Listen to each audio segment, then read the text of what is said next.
Kalau alam nasrah, kemudian alam tara kaifa itu obat tulang supaya tidak kena penyakit tulang. Kayak lutut itu biasa sakit, ngilu-ngilu itu obatnya itu. Salat sunat subuh, alam nasrah rakaat pertama, alam tara kaifa rakaat kedua. Iya. Itu pasangannya. Kalau alam nasrah rakaat pertama, li ila fi Quraisyin rakaat kedua, itu tidak ada musuhnya yang bisa mencelakainya.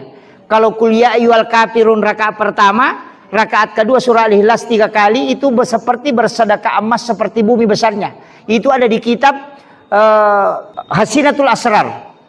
Di kitab Hasinatul Asrar itu terdapat di kunci bahwa siapa yang sholat sunat subuh membaca Al-Kafirun 1 kali di rakaat pertama dengan surah Al-Ikhlas di rakaat kedua 3 kali, itu sama kalau dia bersedekah emas seperti bumi besarnya. Itulah makna rakaatanil fajri khairum minad dunya wa ma fiha.